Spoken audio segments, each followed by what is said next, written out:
Aquí estamos de regreso en la Espada de Damocles, hoy para hablar acerca de un tema muy profundo que es el tema de la anarquía y de los movimientos libertarios, sobre todo en la antigüedad. Y así vamos a ir comprendiendo cómo funciona recurrentemente en la historia y en nuestro presente también. Siempre ha habido movimientos de personas, a veces singulares, a veces en forma de una persona que promueve ideas nuevas, y otras veces en forma de agrupaciones, de gente que se reúne y expresa una propuesta diferente. Normalmente esas propuestas no han sido demasiado escuchadas, han sido miradas con recelo, han sido miradas como una rareza. Vemos que una de las más antiguas expresiones de las que tenemos o podemos dar cuenta es el taoísmo. Cuando pensamos hoy en día en el taoísmo, pensamos en una religión que tiene sus ritos. De hecho, yo hace muchos años ya, no sé, supongo unos 20 o 25 años, eh, o quizá más, he tomado una iniciación en Tao, fíjese, una iniciación en Tao. Es decir, me convocaron, yo en esa época a cualquier reunión de cosa que tuviera algún título de espiritual, yo me sumaba. Y bueno, habían venido unos chinos. Y estos chinos, que parecía que eran como parientes de la nobleza, o así me decían por lo menos, daban lo que se llamaba una iniciación en Tao, que involucraba figuras como Kuan Yin, ¿no? Esta diosa china, y también una figura del Buda. Así que fíjese, mezclando budismo también, que es muy posterior al taoísmo. Y bueno, se hacía un ritual donde se quemaba el nombre de cada uno de los presentes, en este caso el mío también, en papel de arroz, escrito en papel de arroz en caracteres chinos, ¿no es cierto? Uno no sabía si realmente era su propio nombre, pero le decían que habían escrito, no sé, mi nombre, Pablo Veloso, en chino. Y se quemaba en medio de un ritual con frutas de por medio y otras cosas, ¿no es cierto? Y con incienso. Y este quemarlo implicaba que se disolvía todo mi karma. Y a partir de ese momento me revelaban tres tesoros o tres secretos, que eran tres técnicas que, bueno, que podían utilizarse en situaciones de emergencia en la vida de uno, que tenían que ver, eran un mudra, un gesto con las manos, una posición de la lengua en particular, y una especie de mantra que se decía en chino. Y, y bueno, con eso uno llamaba al Buda en socorro a cualquier problema que uno pudiera tener en ese momento y lo solucionaba. Entonces, todos lo guardamos eso como un tesoro, ¿no? Como algo muy secreto, nos sentíamos especiales y sentíamos que si en algún momento de nuestra vida la cosa se complicaba mucho, llámese, no sé, un incendio, un accidente, una cosa muy grave, uno podía convocar la ayuda del Buda, que, según decían estos chinos, vendría inmediatamente, nos salvaría de tamaña situación y saldríamos airosos y contentos de haber mantenido esta conexión impoluta con el Buda. Bueno, mucho más adelante en mi vida, en algunos de esos oscuros días de depresión y tristeza, bueno, que tocan a las personas en algún otro momento de la existencia. Ya he hablado en algunas ocasiones acerca de, bueno, de un patrón muy particular de mi pensar que tiene que ver con lo que son fobias y cosas así.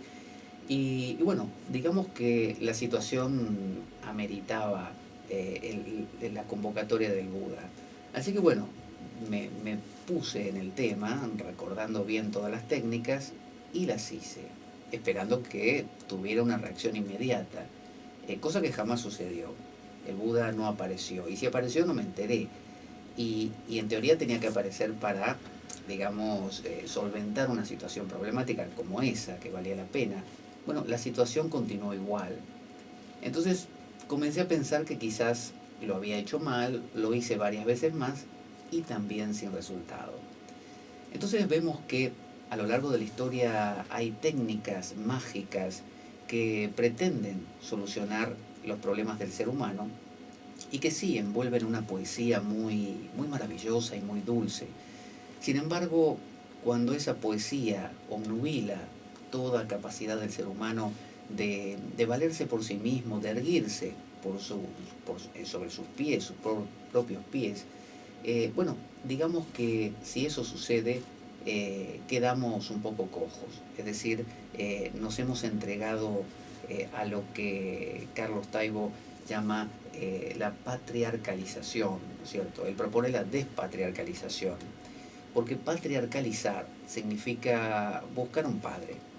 Y cuando buscamos un padre, buscamos a una persona, institución, ya sea religiosa o política, que de alguna manera nos ampare, que nos ayude, que nos solucione las cosas, que nos diga qué hacer, cómo hacerlo, cuándo hacerlo. Y eso no está mal. Es decir, es agradable de vez en cuando decirle a un amigo, bueno, elegí vos la película que vamos a ver. No quiero, esta vez no tengo ganas de elegir la película. Sorpréndeme, elegiste una película, o a la pareja de uno, quien sea, y vamos a verla. Es decir, esa delegación de poder es agradable, porque la responsabilidad también tiene su esfuerzo, tiene su peso. Ahora, cuando esto se vuelve continuo, es decir, cuando uno, eh, digamos, inequívocamente y continuamente reposa su seguridad, su responsabilidad y su autonomía en otro, ya sea una institución o una persona, yo creo que uno ha perdido mucho. Fíjese que a lo largo de la historia el taoísmo, que nació, usted sabe, con Lao Tse, que le llamaban así, que significa viejo maestro, porque, bueno, algunos también en la antigüedad tenían la idea de que los maestros nacían así, nacían sabios, porque tú ves un tipo que es muy bueno en algo, un violinista que toca muy bien, un, qué sé yo, un mecánico que arregla muy bien un coche, y uno no se puede imaginar al tipo siendo torpe. Uno piensa que el tipo nació así, que siempre fue de esa manera. Y sin embargo no, el tipo fue como usted, se tropezó cuando era pequeño al tratar de caminar, al andar en bicicleta por primera vez se habrá dado contra un árbol, cuando era muy pequeño y quería comer con una cuchara le erraba la boca y se la ponía en la nariz o en el ojo, como todos nosotros, ¿no es cierto? Sin embargo, tendemos a pedestalizar, tendemos a magnificar las virtudes de esas personas y a disminuir o volver insignificantes sus errores. Bueno, a Lao Tse le hicieron lo mismo. No se sabe si Lao Tse realmente existió, ¿eh? Es decir, uno podría pensar que Lao Tse simplemente, como tantos otros en la antigüedad, son personajes creados por la tradición, ¿no? Emerge un nombre de la nada y ese nombre empieza a engordarse. Entonces, ¿con qué se engorda? Bueno, se engorda con escritos que la gente va, o pensamientos o poesías que la gente va componiendo y que se las atribuye a este personaje. Entonces, de la misma manera, no sé, Quetzalcoatl para los aztecas o Lao Tse para los chinos, o también, ¿cómo se llama este? Vyasa Deva para los hindúes, que fíjese lo que significa Vyasa, el compilador, el compilador, o sea, no el autor de nada, el compilador. O sea que muchos de los habitantes del mundo antiguo atribuían sus creaciones a un ser mítico. ¿Por qué, dirá usted? ¿Por qué no se lo atribuían a sí mismos y se ganaban el mérito? Bueno, por empezar no se creían tan meritorios, porque consideraban que el saber, que lo habían heredado a su vez de ancianos, que les contaban historias, ese saber no se lo podían apropiar. Ellos sentían que apropiárselo era un robo. Entonces simplemente lo atribuían a alguien más grande. Entonces engordaban a un personaje, pero todos sabían que el personaje en el fondo era mítico, ¿no es cierto? Bueno, Lao Tse era uno de ellos. Y Lao Tse se cuenta cuenta la tradición, que el tipo no comulgaba demasiado con el tipo de gobierno que había en su época. Usted me dirá qué época era. Bueno, los autores que creen que existió de verdad dicen que el siglo IV antes de Cristo, o sexto, dicen otros, pero en realidad no se tiene ni idea. Supóngase que, por así decirlo, vamos a poner la palabra mucho. Hacía mucho tiempo atrás vivió Lao Tse, mucho antes de Cristo, y ya en esa época había reyes. Y los reyes, los monarcas, como en todas las épocas, han sido abusivos. Porque ¿qué es un monarca? Bueno, un monarca es, imagínese, una agrupación de gente equitativa, de gente horizontal, es decir, que todos mantienen más o menos el mismo poder, hasta que en ese grupo, por alguna razón, uno se une con dos o tres más y por la fuerza se hace con el poder con respecto a los demás. Eso es un rey, eso es un monarca, que luego, bueno, claro, se sucede su poder en sus hijos y en sus descendientes, y esto se mantiene en el tiempo, ¿no es cierto? Ahora, en la época de Lao Tse esto ya existían estos reyes, y Lao Tse notó que cuando las personas se ponían a hacer demasiadas reglas, demasiadas prescripciones, cuando estos reyes empezaban a decir demasiado qué había que hacer y qué no, metían la pata. Porque obligaban a los seres humanos, por empezar, a encajarse en un molde que quizás no les iba, no les era natural. Chuang-Tze, su sucesor, unos siglos después, de él sí se dice que vivió en el siglo VI o IV antes de Cristo. Chuang-Tze se lo considera histórico, escribió un libro solamente que se llama Chuang-Tze, justamente. Quién sabe si en su época se llamaría Chuang-Tze, quizá era una recopilación solamente de sus ideas. Y Chuang-Tze decía así, mire, se lo vamos a decir hacer que lo diga Filemón. Los patos tienen patas cortas, alargarlas es con dolor. Las grullas tienen patas largas, acortarlas es con dolor. Esto quiere decir que hay una naturaleza de las cosas, una naturaleza armónica, que esa naturaleza cuando se vuelve inarmónica no deja de ser naturaleza. Cuando decimos que contaminamos el ambiente o nuestro medio de vida, no es que eso se vuelva inarmónico, es inarmónico para nosotros como especie. Pero supóngase que nosotros nos extinguimos, el planeta se ríe, se muere de risa, es decir, no le afecta en nada.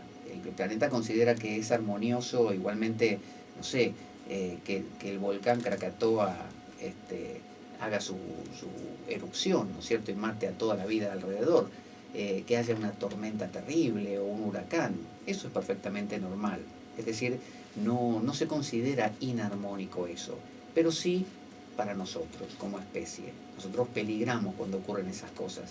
Bueno, de la misma manera, cuando el sistema de gobierno, por ejemplo, impide un buen funcionamiento sano, digamos, saludable de una población, podríamos decir que no es demasiado bueno, para nosotros por lo menos. Entonces, Lao Tse denunciaba estas cosas y sus ideas se recopilan en un libro que dicen que él trabajaba para el gobierno de turno, como un funcionario más, y un día se cansó y se quiso ir del país, y cuando se iba a ir en la aduana, por así decirlo, en la frontera, lo detuvo el guardia de turno y le dijo así: Lao Tse, hasta que no me escribas todas tus ideas en un librito, de acá no pasás. Así que Lao Tse se vio obligado a tener que escribir. Y fíjense las cosas que escribía, para que ya nos vayamos introduciendo en el tema. Vamos a decirle a Filemón que lo lea. En tiempos antiguos, los practicantes del Tao no lo utilizaban para dar conocimientos al pueblo, sino para conducirlo por el camino de la simplicidad. Los hombres son difíciles de gobernar porque tienen muchos conocimientos. Por eso gobernar el país aumentando el conocimiento del pueblo es convertirse en destructor del país. Gobernar el país menguando el conocimiento del pueblo es beneficiarlo. Conocer estos dos caminos es conocer el modelo. Mantener siempre presente el modelo es tener virtud sublime. La virtud sublime es infinitamente amplia y profunda. Va en el sentido contrario a todas las cosas y por ello alcanza la paz perfecta. Ese tipo de cosas decía Lao Tse. ¿No le suena a este decremento, a este decrecimiento que propone Carlos Taibo y muchos pensadores como él, a esta destecnologización, a esta descentralización, ¿no? a este deshacerse?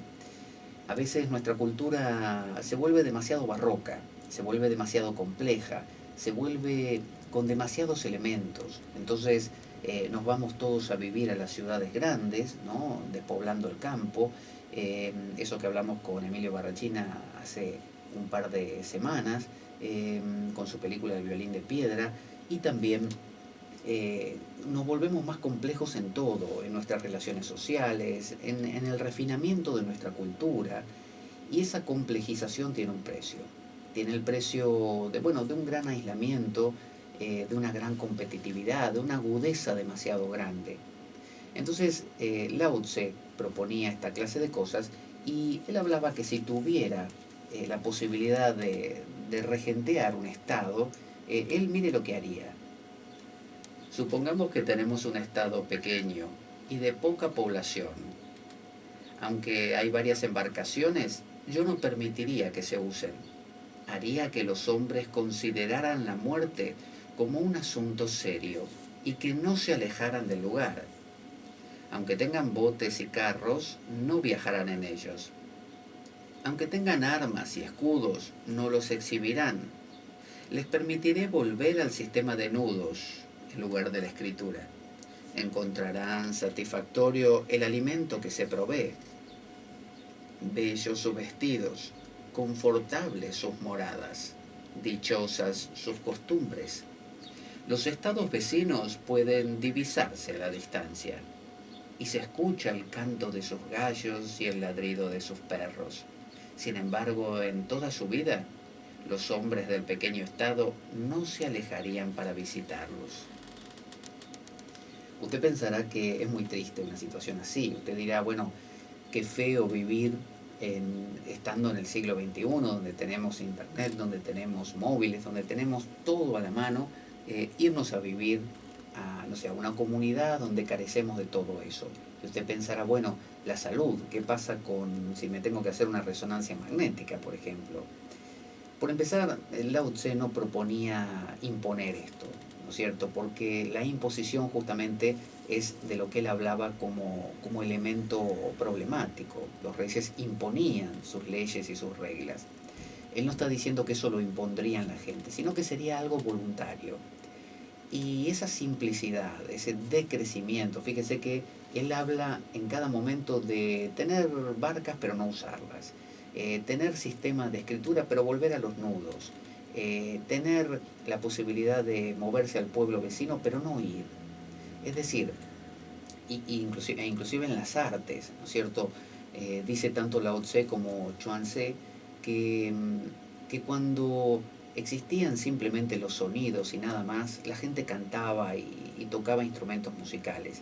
Pero luego se inventaron las 5 notas, ¿no? Empezaron a reglamentarse. Las notas son estas, se llaman así, esta con esta va armónicamente y esta con esta no va, no pega o no hay que juntarla. Entonces empezó a generar una estructura y esa estructura se complejizó y luego la música ya no era posible ser cantada por usted y por mí. Ahora tenía que ser un cantante profesional. Fíjese que vivimos en la época de la profesionalización de todo. Es decir, yo puedo decir algo acá en la radio y alguien me dirá, ah, pero tú no eres un profesional de este tema. Es decir, esa particularización, esa división y subdivisión de la subdivisión del saber, hace que nos volvamos demasiado afilados, demasiado ácidos, demasiado duros. Entonces, Lao Tse y Chuan Tse proponían un regreso a, ellos les llamaban el Tao, fíjese, dándole un toque místico, porque el ser humano gusta de la poesía, ¿no es cierto? Lo que es demasiado romo y magro no nos agrada lo que es, que tiene un poco de color. Entonces, Lao Tse le llamaba el Tao, y usted dirá, bueno, ¿es Dios? No. Cuando los primeros sacerdotes, no, monjes, viajaron a China, ingleses en gran medida, bueno, tradujeron el Tao Te Ching y algunas escrituras como las de Chuan Tse al inglés, y en vez de la palabra Tao ponían la palabra Dios. Pero tiene un sentido totalmente distinto. La palabra Dios, en el sentido judeocristiano y musulmán también obviamente, tiene un sentido patriarcal. Es decir, aquel Señor que está en el cielo que nos rige y nos controla y nos mira a ver si metemos la pata, para ver si hacemos las cosas bien. Bueno, el Tao no. El Tao no tiene una identidad propia, en el sentido de que es esto o aquello. El Tao es todas las cosas. El Tao es el fluir de la existencia. No es un señor ni una señora. No hace ni deshace. El Tao es todas las cosas. Por eso el Tao no se alcanza, el Tao no se consigue, se fluye con el Tao en tal caso. Entonces, Lao Tse proponía ese regreso a la simplicidad. Pero vuelvo a decir, simplicidad no es estupidez, simplicidad no es necedad, simplicidad no es una inocencia excesiva, en el sentido de, justamente de nuevo, de falta de precaución. Eh, el, esa esencialidad o esa sencillez no es también tampoco ignorancia. Uno puede ser muy culto, uno puede disfrutar del arte, pero no complicarse. Ahí está la cuestión. Entonces, bueno, en su época él propuso estas ideas y obviamente fue olímpicamente no escuchado. Nadie le prestó atención. Hoy en día circula el Tao Te Ching, que es un librito muy pequeño, a menos que tenga comentarios, muy pequeñito. Son, ya le digo, ¿cuántos versos tiene? Tiene, el mío tiene 81. Sí, 81 versos. Y que casualmente comienza con uno que dice, del verdadero Tao no se puede decir nada. Sin embargo, desarrolla todos los demás versos hablando del Tao, porque el ser humano necesita igualmente expresarse. Entonces, el Tao Te Ching y la filosofía del Tao es una filosofía del decrecimiento, es una filosofía de la simplicidad, de vivir las cosas sencillamente. Chuang Tze hablaba de lo mismo. De hecho, es muy conocida esa historia donde vinieron una vez a hablar con Chuang Tze unos guardias del rey, porque su fama como pensador se había extendido bastante. Entonces vinieron un día, el tipo estaba pescando en un río y le dijeron: Chuang Tze, sí, ¿qué pasa? Somos los asistentes del rey y venimos a ofrecerle una cosa que le va a encantar. ¿Seguro? ¿Qué cosa es? El rey quiere que usted sea el segundo en el poder, es decir, su consejero. No va a haber nadie por encima de usted salvo el rey. Mire qué cosa maravillosa. Cualquiera de nosotros daría su ojo derecho y su brazo derecho por eso. Bueno, miren, les voy a decir una cosa. ¿Ven esa tortuga que está ahí en el lago? Sí. Bueno, está llena de lodo, de barro, ¿no es cierto? Sí. Díganme, ¿qué preferiría esa tortuga? ¿Estar en el palacio del rey comiendo los manjares del rey y toda limpita? ¿O estar acá en este lago toda llena de lodo y revolcándose? Y estar en el lago y revolcarse. Bueno, yo también. Ahí tienen mi respuesta. Hasta luego y déjenme seguir pescando. Es decir, rechazó la oferta del rey. Esto implica rechazar un sistema, rechazar una manera de ver las cosas. Nosotros estamos tan inmersos en nuestro modo actual, tan complejo, tan elaborado. Vivimos en lo que se llama, en gran parte del mundo, ¿no es cierto?, democracia representativa. Digo en gran parte del mundo porque hay países que todavía, no todavía, es decir, tienen otros modos de gobierno. El nuestro se llama democracia representativa, con las variaciones que puedan tener menores cada país, que consiste en que usted de vez en cuando vota en las elecciones. En países como Argentina lo obligan a votar, en países como España no. Y bueno, uno vota a personas que se proponen, se ofrecen como representantes suyos.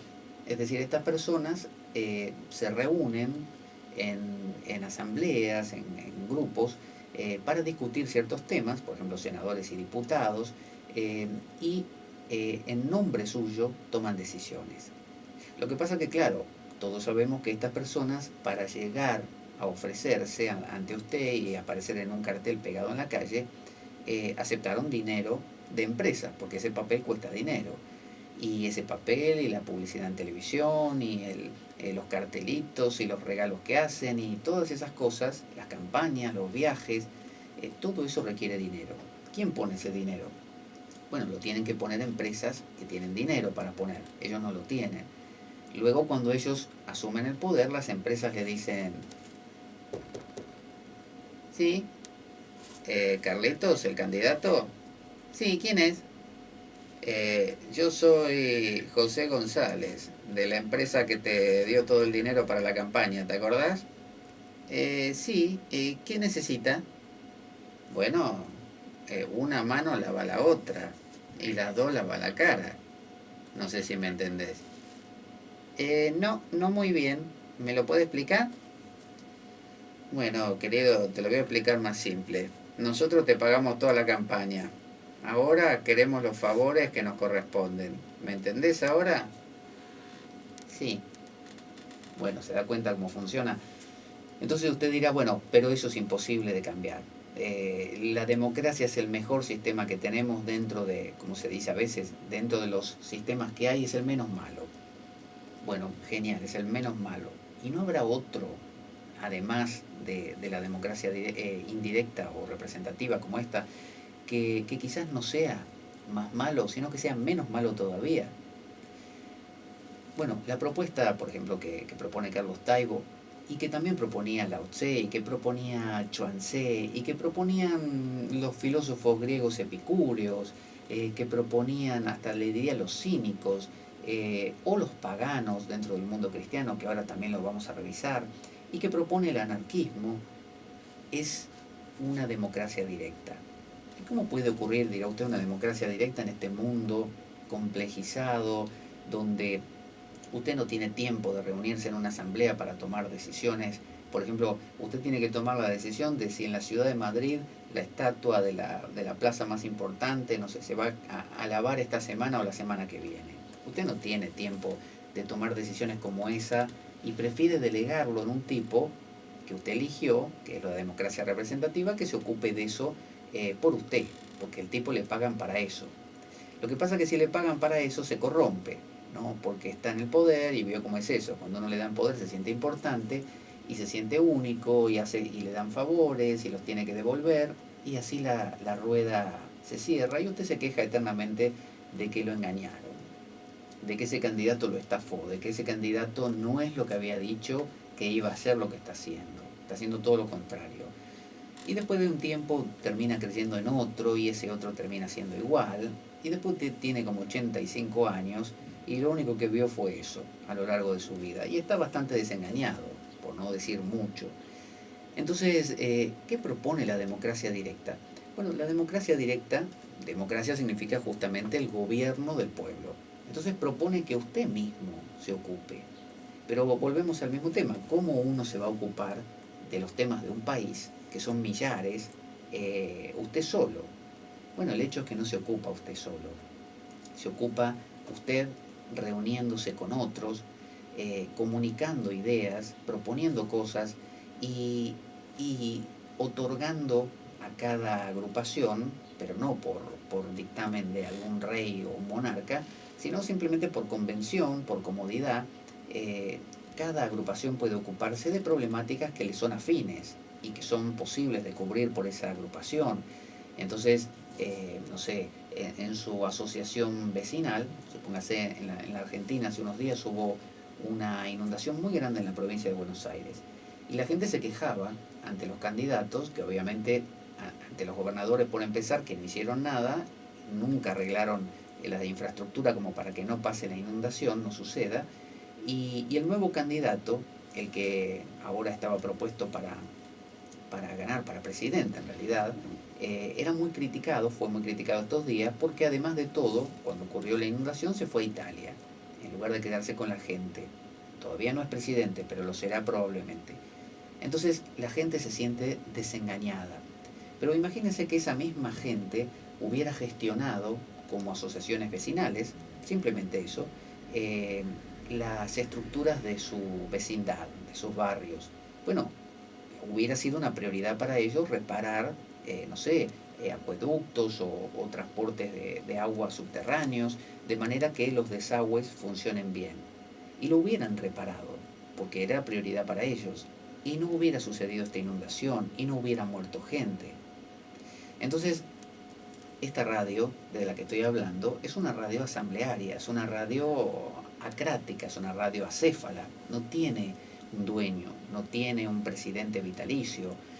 Simplemente esta radio se guía por un movimiento asambleario. Nos juntamos cuando podemos, para discutir temas, para resolver y tomar decisiones, y se toman por consenso popular, por consenso conjunto. Entonces yo podría decir, bueno, es más fácil para mí venir a hacer el programa, ir a mi casa y que otros tomen las decisiones por mí y no tener que hacer nunca nada. Me quedo en mi casa y todos hacen todo. Sí, bien, es más fácil, pero ¿qué precio pago por eso? Muy grande. Delego patriarcalmente todas mis responsabilidades en un señor que se llama dueño o que se llama presidente, y él va a hacer todo por mí. Lo que pasa es que no lo va a hacer al estilo que yo quisiera, lo va a hacer a su estilo, para su conveniencia y la de los que lo van a empezar a rodear. Y después me voy a quejar de que ese presidente o dueño hace cosas que no me gustan, que yo hubiera hecho otras. Pero el hecho es que yo nunca me moví, yo nunca hice nada. Entonces, en cambio, yo puedo convertirme en alguien participativo. La democracia directa es una democracia participativa, no una democracia de que yo voy, pongo un voto en una urna el día de hoy, supóngase, y el resto del año estoy en mis cosas. O también lo llevamos al ámbito laboral. Por ejemplo, en la Argentina, y digo de la Argentina porque lo conozco un poco más, ha habido varias fábricas a lo largo de los años que han quebrado y sus dueños las han abandonado. Entonces sus propios obreros decidieron reunirse entre ellos y continuar con la fábrica. Y la fábrica siguió produciendo, pero ahora era una cooperativa, cooperativa de trabajadores. Ya no tenía un dueño, ya no respondía a la ganancia de un jefe o de una cabeza, y todos los demás simplemente eran accesorios. Ahora todos valían por igual, todos eran cooperadores, ¿no? Co-trabajadores de ese emprendimiento. Entonces, funcionaba igual, eso es lo que le quiero decir, esta radio funciona igual. Entonces usted dirá, bueno, pero cuando el poder está centralizado, las decisiones se toman más rápidamente y más fácil. Genial, tiene razón, se toma mejor, más fácilmente. Pero ¿qué resultado trae eso? ¿Resultados armoniosos para todos o para unos pocos? Bueno, normalmente para unos pocos. Si usted quiere que las decisiones que se toman beneficien a gran parte de la población, si no a toda, bueno, tiene que implicarse. Entonces la libertad cuesta, señora. La libertad no se la regalan, la libertad se la tiene que ganar. La libertad es algo que es su derecho, pero lo tiene que reclamar, tiene que ir a buscarlo. Entonces, fíjese cómo a lo largo de la historia, les decía, los taoístas propusieron esto, pero no los taoístas de la religión, de la cual yo tomé una iniciación más adelante. No, los taoístas como propuesta libertaria, que después degenera eso. ¿El taoísmo en qué degenera? Bueno, el Tao degenera, filosofía del Tao, en el taoísmo, en la estructuralización o estructuración ritual, ¿cierto?, legislativa de sus prácticas. También había una filosofía que coexistía con el Tao, que era el confucianismo, que contrariamente a lo que se piensa, no es una serie de personas que están confundidas, sino que el confucianismo eran seguidores de Confucio. Y Confucio tenía la idea de que todo debía ser reglamentado. Un padre de familia tenía que hacer exactamente lo que se esperaba de un padre de familia, un hijo lo que se esperaba de un hijo, un rey lo que se esperaba de un rey, y que si todo funcionaba así, la sociedad china funcionaría como un reloj suizo. Entonces, vemos que por más que estas propuestas libertarias siempre se ofrecen a la humanidad, solemos tender al camino fácil. Es más fácil ser un confucianista que un taoísta. ¿Por qué? Bueno, porque si yo abro mi manual, ¿no?, llámese la Biblia, el Corán o los libros de Confucio, bueno, estos libros me van a decir qué debo hacer en cada momento. Pero si yo me inclino más por el Tao o por las filosofías libertarias, no hay nadie que me venga a decir qué es lo que tengo que hacer. Lo tengo que descubrir yo. Tengo que interactuar con otros y generar camino al andar.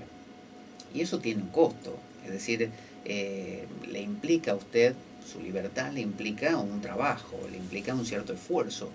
Pero la pregunta es, ¿vale la pena o no? Sin embargo, la humanidad siempre se ha inclinado, como le decía, por lo fácil, y bueno, se ha dejado llevar por ejemplo, el confucianismo. Usted dirá, bueno, ¿qué ganó? ¿El taoísmo o el confucianismo? Bueno, de hecho ganó el confucianismo, porque algunos decían, bueno, el confucianismo es la práctica que uno debe llevar durante la vida. Cuando uno se haga viejo, se hace taoísta. Taoísta, cuando se hace viejo. Es decir, para la vida cotidiana no sirve, porque hace falta cosas prácticas. Entonces uno dice, bueno, el capitalismo, la democracia representativa es práctica, porque uno hace lo que tiene que hacer en cada momento.